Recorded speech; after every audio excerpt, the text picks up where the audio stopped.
নতুন বাসায় এসে আমি আর আমার জামাই ফার্স্ট টাইম বাজার করতে গেলাম। বাজার করতে গিয়ে আমরা কি বাজার করছি তা থাকছে সম্পূর্ণ এই ভিডিওতে। গাইস, আপনারা স্কিপ না করে সম্পূর্ণ ভিডিওটা দেখতে থাকুন। হ্যালো গাইস, আসসালামু আলাইকুম, this is my new blog. ফার্স্টে আমরা গেলাম একটা মুরগির দোকানে। দিন এখান থেকে আমার জামাই মুরগির পার্সেলটা নিয়ে নিল। মুরগি কেনা শেষ হয়ে গেলে আমরা গেলাম একটা সবজি দোকানে সবজি কিনতে। আর এখানে এসে দেখি সবজির যে দাম, বাবা রে বাবা, কি আর করার, সবজি তো নিতেই হবে। সবজির দোকানে এসে সবজির দাম শুনে আমার মাথা তো প্রায় নষ্ট হওয়ার অবস্থা। দামাদামি করার পরে আমার জামাই এখান থেকে কিছু সবজি নিয়ে নিল। তো আমাদের বাজার করা মোটামুটি শেষ। এবার আমরা চলে যাচ্ছি বাসার দিকে। আর এই হলো আমি, আমার হাতে মুরগির পার্সেলটা ধরাই দিল আমার জামাই।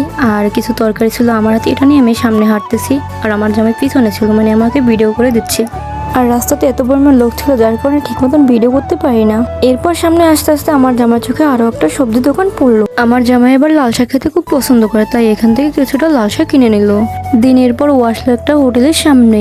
আমার জামাই যখনই বাইরে আসবে আর ও এইগুলো না নিয়ে বাসায় যায় না। ও আসলে কি, ও এইগুলো একটু খেতে বেশি পছন্দ করে। সো আজকের ব্লগটা এই পর্যন্তই। সবাই ভালো থাকবেন, সুস্থ থাকবেন। আপনাদের সাথে আবারও দেখা হচ্ছে পরবর্তী ভিডিওতে। পরবর্তী ভিডিও দেখতে আমার পেজে চোখ রাখুন। আল্লাহ হাফেজ।